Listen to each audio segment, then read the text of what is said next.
training, pero wala pa rin yung mga basketball players. So, ayaw nila talaga tayong makita. Timur, nakita mo ba yung mga boys ngayong araw, ha? Oo, nakita ko pero hindi man lang sila nag-hello sa akin kahit wala naman akong ginawang masama. Okay lang yan.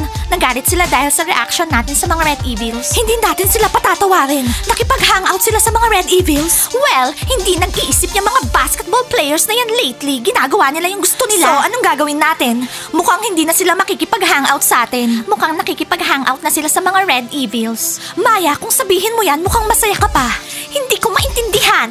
Bakit attracted sila sa mga Red Evils na yan? Girls, basketball. Dahil yan sa basketball. Thank you, Timur. Nakakatulong ka. Girls, bakit hindi tayo mamasyal? Baka makasalubong natin yung mga basketball players. Baka kausapin nila tayo. Tara, mamasyal tayo. Sa tingin ko, hindi nila tayo kakausapin. Hindi nila tayo papansinin. Girls, sandali. Gusto nyo kausapin ko yung mga basketball players? Thank you, Timur. Pero sa tingin ko, ang weird nun. Sa tingin ko, galit sila kasi lagi ka naming kasama. Diba? Kabobohan yon, nagsiselos sila sa masko. Pero matagal lang bobo yung mga boys natin. Pero girls, ayokong nasa bad mood kayo. Kahit papano dapat ayusin natin to. Ano basketball players? Bakit nyo kami pinatawag, ha? Gusto nyong makipaglaro sa amin, ha? Basketball players, ayaw naming makipaglaro sa inyo. Ayaw na namin maglaro. Pagod na kami. Meron kaming business proposal. Oo girls, lucky day nyo ngayon. Talaga? Paano nyo naman kami mapapasaya, ha? Kailangan namin ng totoong kiss marks sa leeg namin. Ako kailangan ko ng kiss mark. Hoy, manahimik ka nga dyan. Wala ka namang girlfriend eh. Girls, sa tingin nyo ba masyado silang bilib sa mga sarili nila?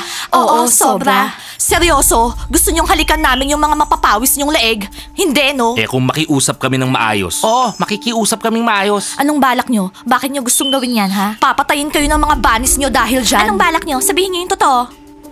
Oo, mga basketball players tsaka Red Evils. Pipicturan ko sila. Kailangan ko ng ebidensya. So ano boys, sabihin natin sa kanila yung totoo kasi hindi sila papayag. Kailangan namin ng kiss marks. At picture na hinahalikan nyo kami. Girls please, tulungan nyo kami. Kasi hindi kami pinapansin ng mga bunnies eh. Nakikipag-makeout sila sa boyfriend ng iba. Kailangan natin mag-meeting, okay? Sana pumayag sila. Ikikiss ako ni Taya. Ano namang kinalaman mo dito? Labas ka dito. Hindi ka kasali.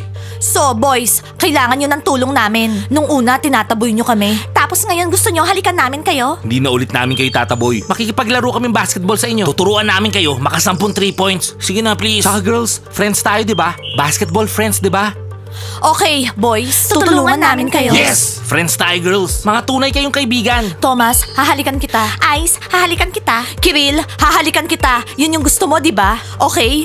Paano ako? Ikikiss ka rin ni Loren. Walang problema sa kanya yun. Eh sa akin, walang kikis. Hindi ka kasali. Oo, baby ka pa. Gusto daw niya ng kiss. O bata, hawakan mo tong phone. Picture mo bawat kiss, okay? So ano boys, lalapit ba kayo o hindi? O gusto nyo kami pa yung lumapit, ganon? Curious ako. Gusto kong makita kung anong nangyayari. Isusum ko. Oh my God. Thomas, sige, ikaw yung mauna. Papaunahin ko na yung captain. Okay, ikaw susunod ah. Oh my gosh, magkakatotoo na yung pangarap ni Loren. Oh wow, medyo matagal ah. Kinukunan ko na. Oo, kunan mo. Oh my gosh! Kinis ni Loren si Kiril. Ebidensya to. Ngayon, may hawak na akong mga ebidensya.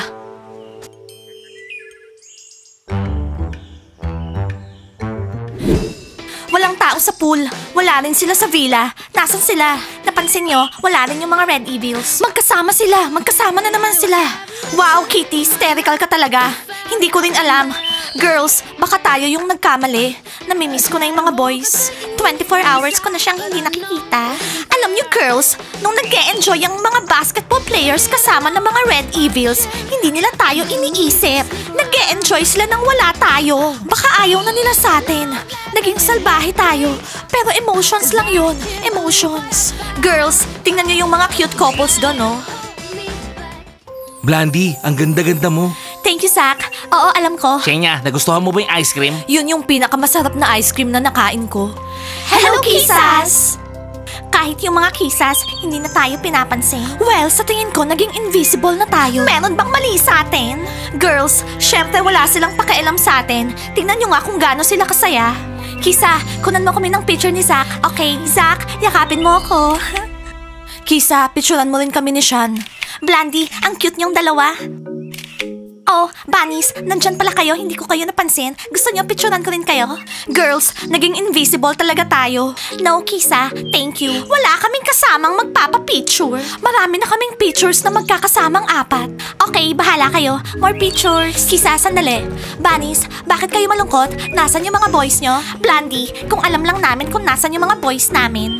Blandy, alam ko hindi ikaw yung tamang tao para sabihan, pero gagawin ko. Yung mga basketball players namin, nakipag-hook up sa mga Red Evils. Oo, sinubukan naming ayusin.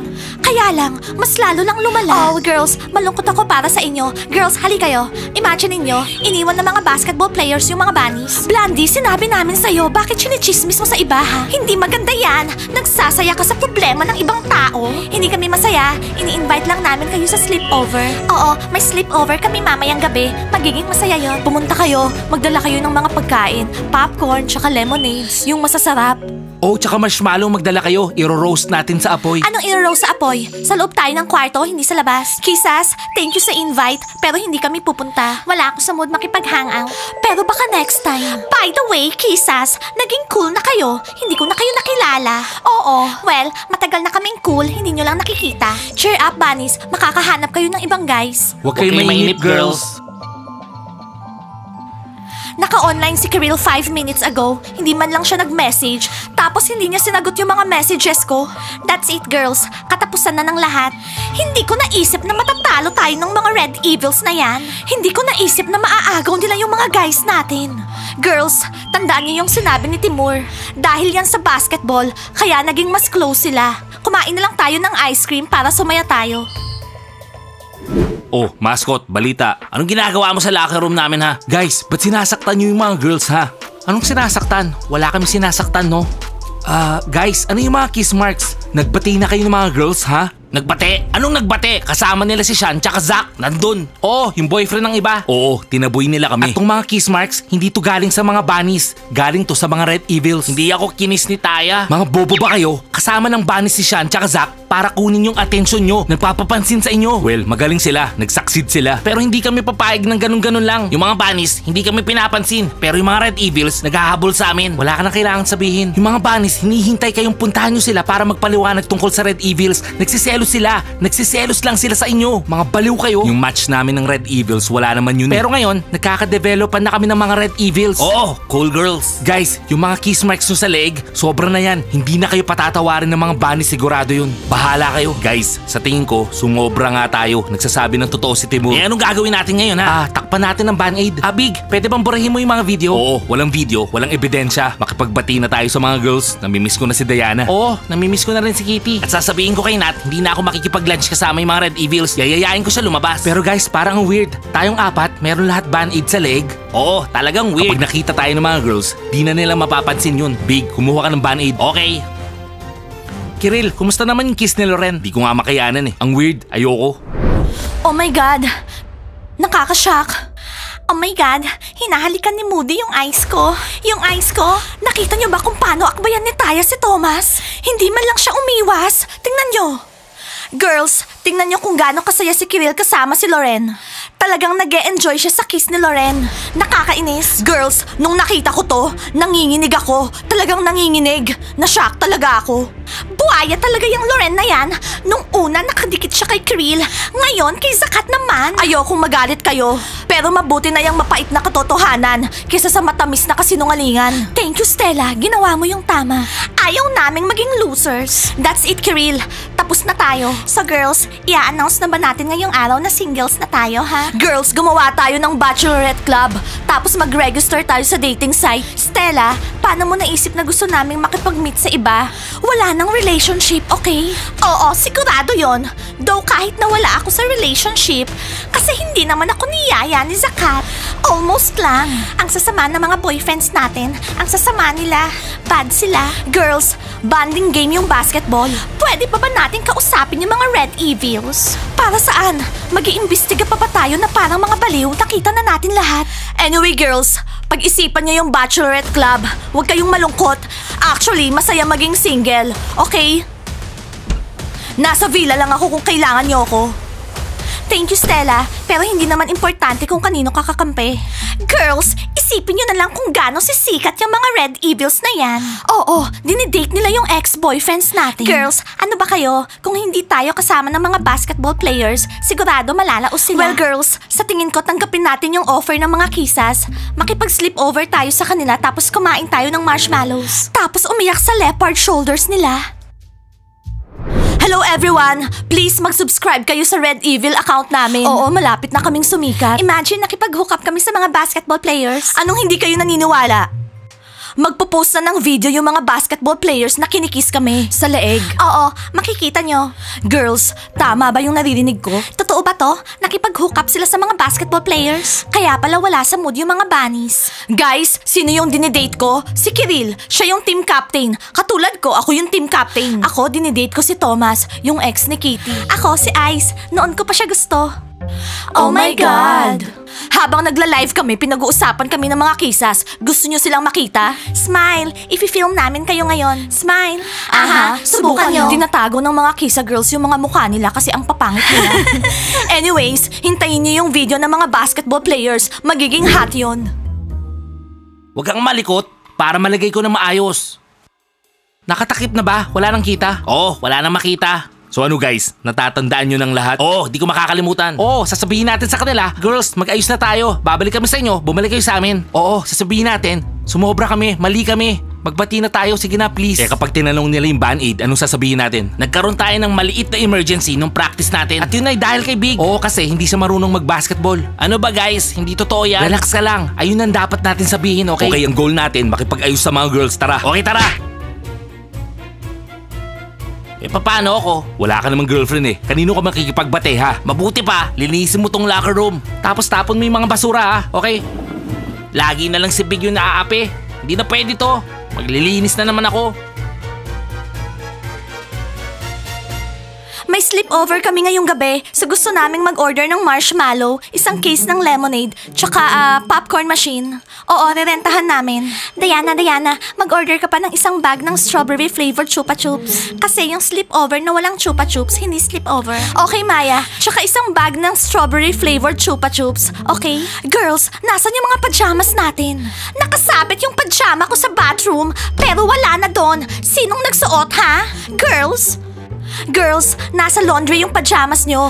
Anong problema? Ayusin nyo kasi yung mga gamit nyo, no? Pero girls, magtatap tayo tsaka shorts sa sleepover. Anong problema? Hindi ako makakatulog nang wala yung pajama ko. Favorite ko yun.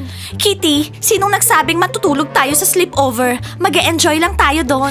Oo, iinisin natin yung mga basketball players. Magla-livestream tayo para malaman nilang hindi tayo malungkot nang wala sila. Okay girls, parating na yung orders natin. Pupunta na tayo sa sleepover. Ano ba yan? Sino naman kaya yun? Mukhang si Stella ulit. Hello? Pasok? Hello girls, nandito kami para makipag-ayos at magpaliwanag. Papaliwanag namin yung tungkol sa lunch. Friendly snack lang yun. Dinalang kami ng Red Evils ng masasarap na cookies eh. Kaya wala yun girls. Tsaka ayaw namin silang kasama no. Cool, narinig namin kayo. Wala na ba kayong ibang sasabihin? I-explain nyo lang ba yung tungkol sa lunch? Anong meron dyan sa mga leeg nyo? Nasaktan lang ba kayo ng sabay-sabay? Tong Band-Aid? Wala to no. Style lang namin to. For fashion lang. Boys, kahit si Bunny hindi naniniwala sa mga sinasabi nyo. Oo, Bunny, tama. So, yung lunch, friendly. Yung kiss, friendly rin. Girls, anong kiss? Lagi ba kayong ganyan? Hindi na pwede to. Hindi na namin kaya to, no? Hindi na namin kaya yung kasinungalingan nyo. Alam namin na may mga kiss marks kayo galing sa mga Red Evils. Tapos sasabihin nyo ayaw nyo sila na kinis lang nila kayo in a friendly way. Anong kiss marks? Di ba sabi namin for fashion to? Maraming gumagawa nito. Trending ngayon to eh. Hindi nyo ba nakikita to, ha? Girls, tignan natin kung anong meron dyan sa mga Band-Aids. I-check natin. Kiril, pwede ba? Para saan? Hindi ko na ulit madidikit to. Bibigyan kita ng bagong Band-Aid. Diana, wag na. Hindi na kailangan. Kiril, ilang kasinungalingan pa yung sasabihin mo. Hindi ka pa ba kontento? Boys, lumabas na kayo dito sa kwarto. Puntahan nyo na yung Red Evils nyo. Kalimutan nyo na kami. Hindi namin kailangan ng mga guys na katulad nyo. Girls, sinadya namin gawin to para magselos kayo. Pero na-realize namin, mali yung ginawa namin. Mahal namin kayo. Nandito kami para mag-apologize. Kasama na rin yung pakikipag-lunch namin. Gusto ko talaga kapag nagpapalusot yung mga boys. Okay, Sakat. Gusto ng mga boys na magselos yung mga girls. Ikaw, bakit nagpakiss ka kay Loren, ha? Nakiride lang ako. Ba't alam nila kung sino yung mga humalik sa atin? Sakat! Kat, hindi pa nga tayo nagde-date eh. Alam nyo, magsi-sleepover kami ngayong gabi at pag-iisipan namin kung patatawarin namin kayo o hindi. Alam nyo, lagi kayong pumapalpak. Alam nyo, hindi kami gagawa ng ganyan at hindi kami magpapahalik sa ibang guys. Hindi, okay? Saan kayo mag-sleepover? Sino mga kasama nyo ha? Huwag na kayo mag-sleepover, sige na please. Hindi boys, nakapag-book na kami ng sleepover at kakausapin rin namin yung mga Red Evils. Oo, aalamin namin yung totoo. Okay lang, sige, tawagan nyo ngayon, tawagan nyo. Tama na yan, aalis na yung mga boys.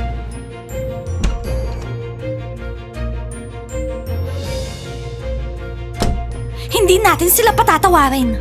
Kakausapin natin yung mga Red Evils at tatanungin natin sila kasi sa video, kinis nila yung mga boys na parang boyfriends nila. Gagawin natin bukas, girls. Durugin natin yung mga Red Evils na yan. Okay? Guys, sa tingin nyo patatawarin namin yung mga basketball players o hayaan na lang naming i-date nila yung mga Red Evils? I-comment nyo, like and subscribe to the channel, and don't forget to hit the bell. See you on our next episodes. Bye!